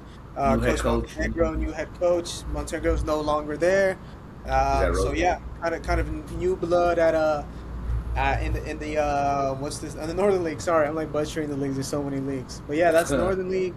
Next up, we have an 8-team league, the biggest team, or not the biggest league, but one of the biggest leagues in the LA City section, the East Valley League. That includes Arleta, Arroyo High School, which was formerly known as Chavez High School, now Arroyo, Grant, Monroe, North Hollywood, Sun Valley Poly, Verdugo Hills, and Fulton High School. Who All right. do you have winning it? So everybody is gonna think that I'm gonna pick North Hollywood. No, I'm sorry, but coach, they went undefeated in league last year. 7-0, They yeah. did. They graduated 21 seniors. I'm sorry. Their three main rushers were all seniors. Their three leading rushers were all seniors. Their underclassmen, didn't even get to run the ball, and when they did, I'm not talking crap, but based off of stats, they underperformed, right? And it Hmm. looks maybe like they maybe got some garbage time, and they did their thing. And if that's the case, then they may still have a chance. But I am giving East Valley the East Valley to our leader this year. Sheesh. Arleta, the infamous team that's been in D2 for like the last 5 years. It's Dog, don't their get me time to started. shine. Don't get me started. It's their time to shine. Before I get on my spiel, the last thing that I'm gonna mention on the Northern League and why I wasn't too keen on putting Franklin as winner. Not only did they lose their top O lineman Ezra, they lost their second top O lineman Andrew Mayorga to Cathedral as well. So top two O linemen are now at Cathedral. So that's why I wasn't too keen on naming them. But Oh, yeah, back to the damn. East Valley League. Um, I don't have NoHo winning it either. I think, kind of to your point, they've lost a lot of guys. I don't have our leader winning it. I don't think they have enough talent because I think Sun Valley Poly first year head coach Boo Williams will be able to pull out the league championship. And why? It is because Boo Williams is a known winner. He has won at Granada, he has won at San Fernando, and he will win at Sun Valley Poly. And as I mentioned, he's got some names coming with him. As I He's mentioned got at the one of beginning the of the best show, running backs. he has Dakota Green, Oaks Christian transfer. He also has King Exodus, who is a sleeper transfer. So King Exodus, cool last name by the way, is a class of 27. He didn't play his junior year for whatever reason. I'm not going to put that out there. Didn't play his junior year at Birmingham, but he did play his sophomore year and he got varsity reps, quality varsity reps at Birmingham as a sophomore. So you're looking at a kid who's super motivated, over a year without football, was at Birmingham, is now at Sun Valley Poly. So he will do his thing. Two new weapons for Coach Boo Williams in a league that I don't think it's very harsh for me to say that isn't one of the best in the city. There's a lot of leeway. There's a lot of space for mistakes you can make and still win games. And when you have playmakers like that, I have them taking the league by storm. Not dominating, but I have them as my winner. I think Coach B. William is doing things right over there. Shout out to Monroe. They are a team trying on the up and up. Yeah. I think they were 0-10 2 years ago. Got a Mm-hmm. couple wins last year, doing things right. Fulton, one of the most brand new schools in the LA City section. They were 8-man, I believe, 3 years They're ago. amen. Yep. So they're still trying to get things off the ball and rolling. Yeah, shout out to these valleys. Shout out to the West, to the San Fernando Valley as a whole. That's the last valley league we will go over. Next up is the Central League. So the Central League is one of the least talked about leagues in the city section. That includes, let me find them. So that includes Belmont, Bernstein, Contreras, Hollywood, Mendez, and Roybal. So deep in downtown LA. Who's your And winner? they're all like within 4 blocks of each other. It's ridiculous. When I worked, so okay, so like people are like, Coach. So look, before I became a teacher. I worked at LAUSD for HR, right? And I was on the 15th floor, and where my desk was, I could go to my back window. I could see Roy Ball. I could see Belmont, and of course, we were right there by Contreras, right? Like, why do we have so many schools? Oh, and Roy Ball has another school that's on its campus that actually won a D2 championship for basketball, bro. Like, Yeah, they got a high that's school. true. They got a high school within a high school. It's like Sun something or whatever. I don't know, but still, Yeah, right? like Sun But Magnus, like that. yeah, I'm just like, geez, Louise, bro. But Central League, I'm gonna give it to the reigning champs. I'm gonna give it to Bernstein. Like, they're until somebody can show me that they can beat them. That all right. So I'm not disrespecting anybody in that league, but that league is very underwhelming for me. Very Mhm. underwhelming. So Bernstein, I've played against Bernstein, and that coach, that coach has got a solid program, man. So until you guys can undo the champs of that league, Bernstein's gonna to run that league for sure. Yeah, Bernstein, as Coach Paul mentioned, it's one of the least covered leagues in the LA City section for football. It's, to be quite frank, it's teams with not a lot of football history, a lot of schools fighting for enrollment. As Coach Paul mentioned, these schools are very close. I think the farthest school from those schools might be Hollywood High. They're fighting for enrollment. That being said, they're not very rich in football history. I don't think I would be very unfair in saying that. But I kind of like what I've seen from the youngsters at Contreras. They have a couple guys that I kind of like. Dylan Garcia is a guy I like. Hardworking team. They were, I guess, made a little bit of headlines when admin didn't allow their players to participate in off-season workouts. Yeah. Made headlines. LA Times. Even made the Coach JB show. The infamous Coach JB made a little segment on his show, and then Shout out ultimately, JB. yeah, shout out Coach JB, and then ultimately the decision got overturned. So yeah, I got Contreras. Shout out to them. I got them winning the league. But shout out to Bernstein. Out of all the leagues in that team, I would say that's definitely the most consistent team just overall with playoff runs, making playoffs, getting a couple Right. wins. So yeah, But that's why I can see Bernstein. so I got Bernstein. Like, I picked Bernstein to win the league. But when we get to our later topics, you're gonna be surprised on who I have competing for something. So Sheesh. Okay. We will move on to the Metro League, which is our third to last league.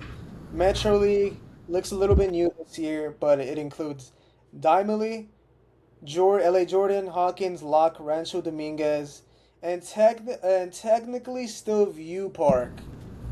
View Park folded last season before the season even started. right. I don't know if they're gonna have a program this year. Either way, I don't have them winning the league, but yeah, technically But View Park is still in the league. Diamond League folded too. Yeah, but they're trying to. I guess it's there. It's been stated they're trying to bring it back, and I think they folded during the season, which I don't know if it makes it better or not. But View Park didn't have a season at all. View Park folded mid-season or early season. But yeah, Metro League, kind of like the Central League, not too much prowess, historical footballing heritage there. But yeah, who do you have winning it? Hawkins. I have Hawkins as well, reigning champs. They actually, like I mentioned, they made it to D3 finals, played Santee. I think LA Jordan folded as well last year mid-season. They're under a new head coach. Dimely as well. Rancho Dominguez has some guys. I've seen some film of some guys that are out there. They have guys. But yeah, and then I have Locke. Locke, I have nothing. I know nothing about. No, nobody on Twitter. No coaches. The infamous Chris Four from who's known in Southern California for high school football. He doesn't even know who their coach is on his spreadsheet, and everyone he knows everything of all the head coaches and positions. He knows everything, and he doesn't. Yeah, And it's blank, right? it's blank. No new coach for Yeah. Locke as of last week. I checked last week. So yeah, I have Hawkins. Shout out Coach Coaches. He does the most with what he can with the few amount of resources that admin gives him. So yeah, Coach Paul and I are agree on that one. Next up, second to last one, it's gonna be the Exposition League. So Exposition League includes Fremont, Jefferson, Macy's, and Santee. So smaller league. Who do you have winning it? Maces, baby. Maywood of Mason. Maces of Maywood Academy, baby. Like, um, I definitely think that them moving from the Southern League to the Exposition League, which they won last year. They won the Southern League, so they're getting moved Yeah. to a different one, right? Um, I still give it to Maces. Like that team, that team is gonna shock some people, man. Like that senior class last year, um, like Dominic Angula, Dominic. I can't remember. I can't even pronounce this. Like even if I remembered it fully, like I couldn't pronounce it to begin with, right? So Yeah. like that senior class started something that I think that the underclassmen will keep it going. Um, Honestly, I think that they should have just put the exposition since we already have a big league like that Eastern Valley. To Yeah. be honest with you, I think they should have just put these last two leagues together. Um, Southern. Yeah. I think Southern and Exposition should have became one league. Yeah. I can. I yeah. That's a good idea. We'll see if that ever does happen. But yeah. Southern League. We're not on the Well, Southern League. We have Who do you have winning Exposition? Exposition. Yeah. I skipped over Exposition. Yeah. Exposition. I actually have Jefferson. I have Okay. Jefferson. I think they have a couple legit athletes. Joey Manning is a very good QB. Akil Miller is their wide receiver one, class 27. He's somebody to watch out for. And if any of our viewers are still listening, an hour later, keep this name under your head. Class 29 wide receiver Roshan Brown. I believe if he stays on track, stays the course, continues to develop physically, he will be a potential Division One guy.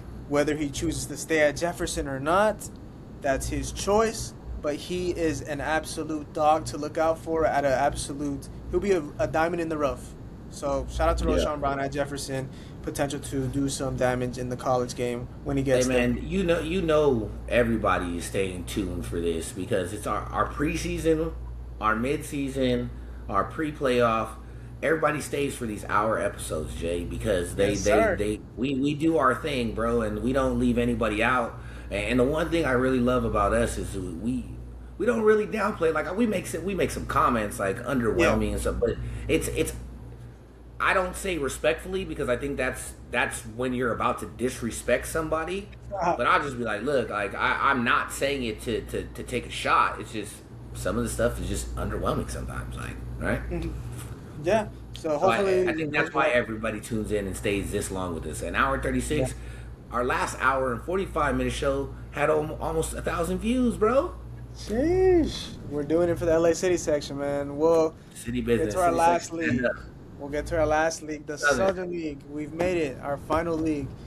The Southern League includes Diego Rivera, DMAC, LA High, Los Angeles, Sotomayor, West Adams. Who do you have I got winning it? Diego. I got Rivera winning. You got Rivera winning it. I Yeah. have Rivera winning it too. I All just right. when it comes to these type of teams, and I'm just trying to go on who is the most consistent. LA Right. High has a new coach. I am Mm-hmm. not shy when I say admin at LA High is not very keen on sports. I don't Not at all. come and find me. LA Civic section, Here's my hat. LAUC. I don't care.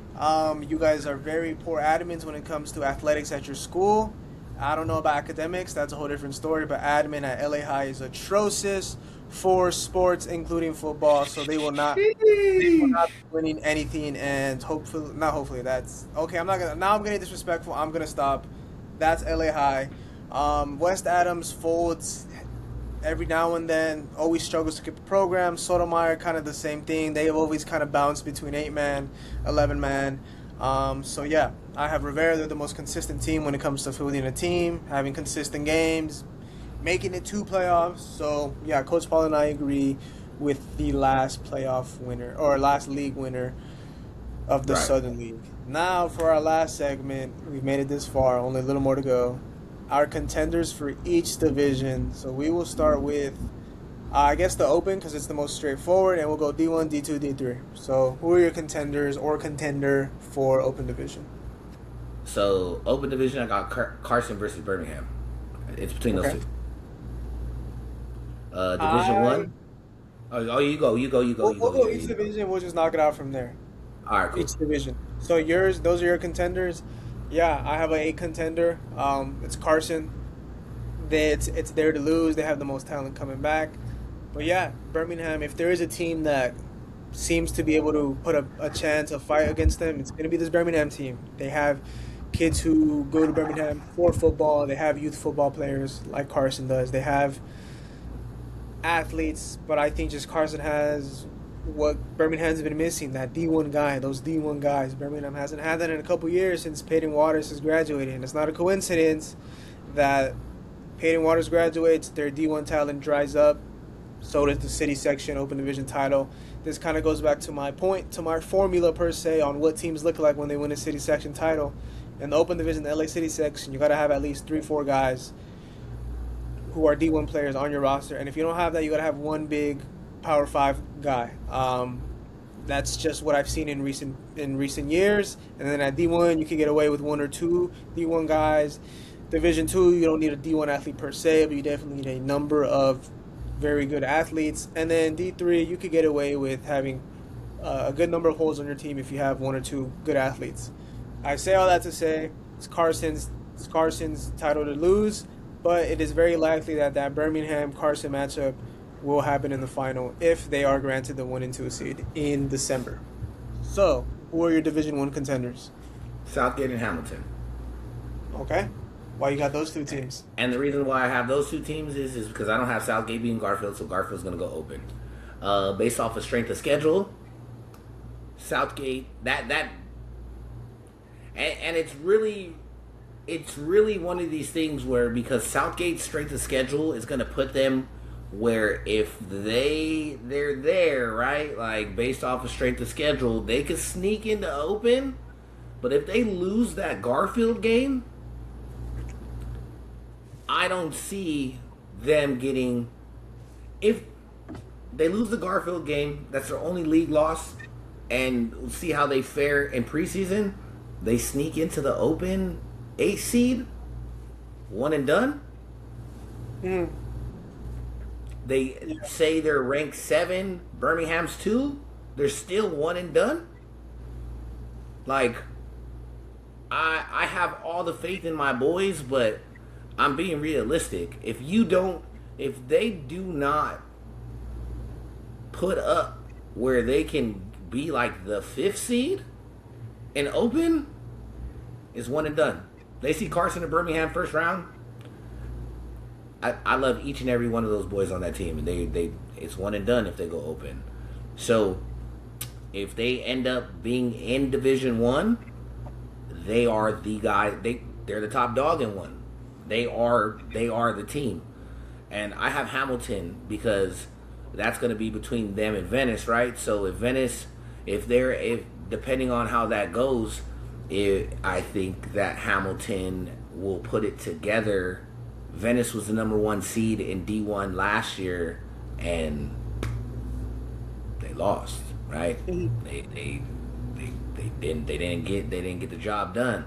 And they still have athletes like Aaron Minters, and they still have guys. But if, like we've talked about earlier, it's time to put up or shut up for certain teams.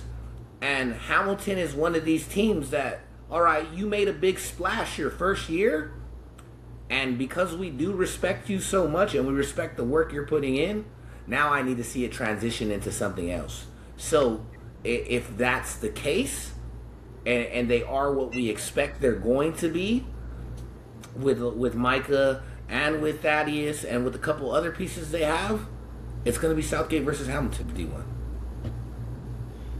Yeah, great points. Southgate is such a hard team to judge for me because I can very well see them losing out in league with how tough it is, and then they'll roll through league and then get to Garfield, and whatever that result is, it is. But I could also see them pulling off 2 or 3 wins in non-league, scraping away, and then rolling through league as well. So they're hard to judge. So for the sake of this, I'm gonna put Southgate, Venice, and Hamilton as contenders for D1. You hit it on the nail when it comes to Hamilton. It's put up or shut up time. I've bought into the hype. I'm a Coach Asante guy. Me but too. it's time to show results. Last year, let's not hide it. You lost games you shouldn't have lost. You lost to University. You lost a couple Mm. of these Western League games. You know, And it's you just time. mentioned a team that I I had completely forgot about. I was gonna talk about them. Literally, my next thing was I don't Okay. have I also have contenders, but I have some dark horses to look out for. One of those teams in D1 to look out for a dark horse is University. Shout out to University. Coach Robinson is doing it right. They have athletes. They're adding guys. They Yes. have a good freshman class coming in. I don't know if I'm putting a lower ceiling on them that they will have, but yeah, Coach Robinson, Delia Jones is their top guy, athlete. They have really good guys, really good linemen. They beat Hamilton last year. They surprised a lot of guys, so I have them as a dark horse in D1. Yeah, Venice, of course. You mentioned Aaron Minter, the wide receiver one. Yeah, I kind of spoke on these teams already. I won't speak on the team much more. Those are my contenders for D1, and I feel like I'm forgetting a team. I'm not, but look out for Banning though. I think Banning won't make open, but I think just because in the Marine League they have a couple good 29s that are on their team. They have a new QB as Yeah. well. They're a team to look out for in D1. They can make some noise after a surprise loss in the first round last year to Van Nuys. So be on the lookout for Banning and see where they finish towards November, December for Yeah. playoffs. So let's move forward to Division 2. All Who right. are So your D2, I have. I had two teams, and then when we're talking right now, we're talking about dark horses. So I'm gonna add my dark horse to this too. So D2, I have San Fernando Valley and Cleveland. Right. Okay. Um, I got those two. My dark horse for D2 is Marshall. Ooh, okay. How Like come? just like you got the defending champs, you have the runner up, right? Like Coach Goose has got Cleveland. Like they're gonna be going in the right direction. I don't think they get that D1 nod yet. But if they end up in D2, I see them running the tables again. But our boy Nathan Cadet, bro, like this young man, like you said, at the lower divisions, all you need is one or two guys.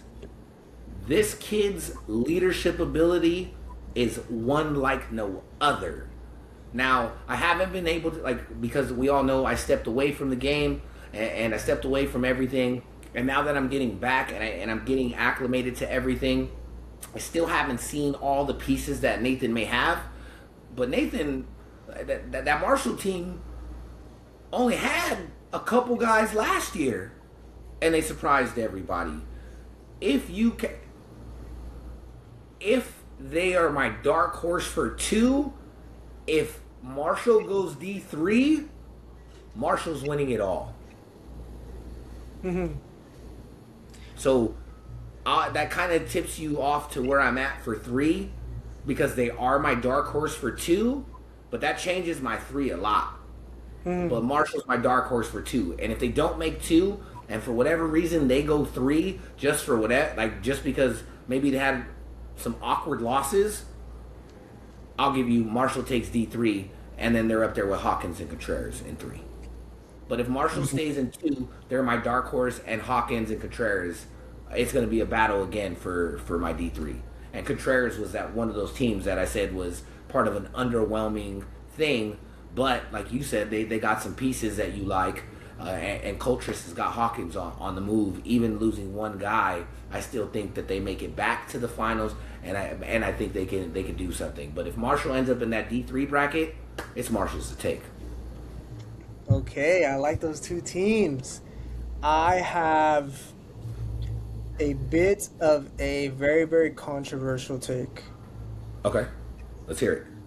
I actually don't even really believe it, but I'm still gonna say it. The more I think about it, the more dumb it sounds. But Just say it.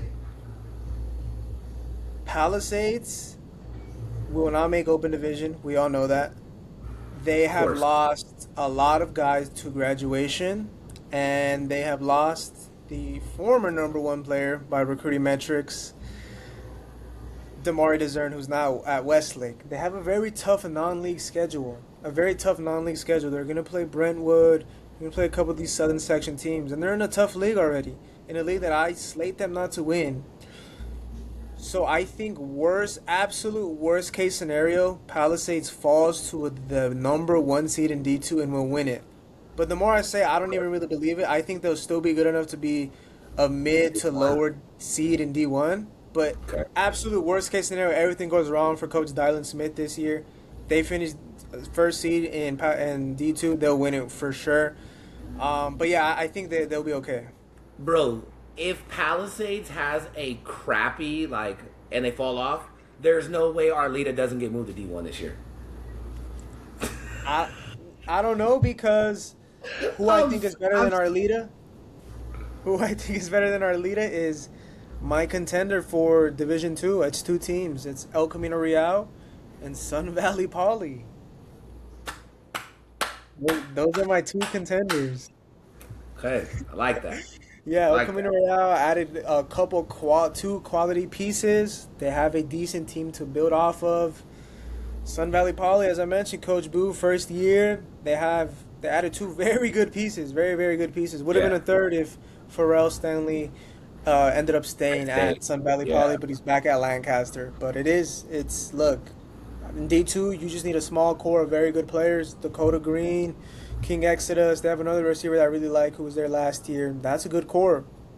Hmm. Get a couple Get a couple big bodies, like you said. Just do one on one. If you could block one guy for 2 seconds, give some space for a guy like Dakota Green, you will be good enough in D2 playoffs. El Camino, like I said, building up will be very good. I'll give you also another perspective, right? Hmm. We went to a D2 championship with a bunch of sophomores. Like we had a good senior class, right? We had great leaders that are seniors, but our core guys were sophomores. Hmm. Well, yeah. Look, you don't. So It's if not you a have knock a to guy Cooper. that's Yeah. a senior, if you have two guys that are seniors or juniors that are the guys, you can make some noise. Yes, sir. That's D2, man. Off the top of my head, I don't really have anyone else. Hopefully, Arleta could get to D1 or D3. Just get out of that Look, D2. Arleta, don't take it personal. I'm just giving you, I'm giving you crap because you have been in D2 for a very long, and you've been at the top of D2 too. Like, That's true. That is true. you've been the team to beat in D2. So don't take it as a shot. Like, just we want to see you progress. Yes. Last dark horse I have for D2 is Lincoln, LA Lincoln. They always have a sneaky good team. I believe they were D1 last year. Added a nice weapon. I believe they'll be good. They're a dark horse. If any Eastern League team ends up in D2, good luck. There you go. Well, we'll leave it at that. Let's move I'm on. sorry. I'm sorry. I messed my take up. Any Eastern League team makes it in D2, good luck. Sheesh. Let's move on. Let's wrap this show up with our prediction for Division I gave it 3. to you already. If Marshall goes D3, Marshall's winning it all. If they end up If in D2, not, they're dark horse. I got Hawkins and Contreras. Hawkins and Contreras. Yes, sir. Mine would be not Contreras. I do have Hawkins. I do have Hawkins, but I'm also gonna add Jefferson. I think Okay, Jefferson is a I like legit that. contender. Look, you have. I was on a team that won Division Three. We had a really good quarterback for Division Three standards, and we had a bunch of scrappy guys, and we had a really good running back. And honestly, if our running back wasn't like 5'4" and like 5'8", if he was 5'8" instead, he definitely could have played at a Division Two level in college. But I bring this up because all you need is one or two good guys, and then the rest of your roster just has to be good enough. Jefferson has three guys better than the average Division Three LA City section player. I mentioned them already: Joey Manning QB, and then wide receivers Akil Miller and Roshan Brown. I believe if they land in D3, they will have no problem edging out a couple of these teams that they will be seated against. Southeast, because that's my boy, Coach Jackson at Southeast. Yeah, that's all I have for Division Three contenders, and that's all on the map has for this huge. Oh, wait. Did I just? Because my daughter is singing, right? And so I'm texting Like, hey, unless you want to be on YouTube singing as loud as you can be in the background, right? Yeah, Did you just say Southeast is gonna go D3? yeah. I think, I think so. Southeast goes D3, they win a championship, bro. Like I said, any Eastern League team that ends up in D2 or D3, I said it. You could clip me. I got all of the faith in all the Eastern League teams. If any Eastern League team ends up in any division lower than one, they are my contender for it all. There we go. I will be one of the viewers who will be clipping you on that. We will come back to this in December. Cool. And we got a meal of choice bet as well. Yes, sir. So one bet and one potential clipping of Coach Paul. We'll come back to this in December and see how it goes. But yeah, that's all we I'm have for ready for you. it. Anything miscellaneous that you just wanted to mention that you forgot about? I think we covered a lot, but just in case. Um, no, I want to shout out everybody that is stayed with us, man. Like to the fans, the viewers, we love you. I want to shout out to, hey man, it is, it's the start of football season, baby. It's the Yes. start. It's the start of season. Like it is officially kicked off. It's underway. We're day 2, I believe. Like pads and stuff got handed Yeah. out yesterday. Equipment. Um, or I can't verify that because I don't want anybody to get reported or, you know, Summer practice started yesterday. summer practice. Yes, camp started yesterday. Yes, sir. We'll keep it in Um, there. we'll keep it at that. Um, and shout out to Vicky Lagos. I heard somebody sent her our show. I hope she enjoys it. I hope that hey, we would love to have you on the show. Anybody that can put me or Jay in contact with Vicky, we would love to put Vicky on this show, man. Yeah, Shout out to Vicky, the big shout out to V. Vicky, to the big V, to the commissioner of CIF. We heard somebody. I got wind that that somebody sent you some of our stuff, man, or Miss Ma'am. So hopefully you enjoyed what you were sent. And I can't wait to potentially interview you.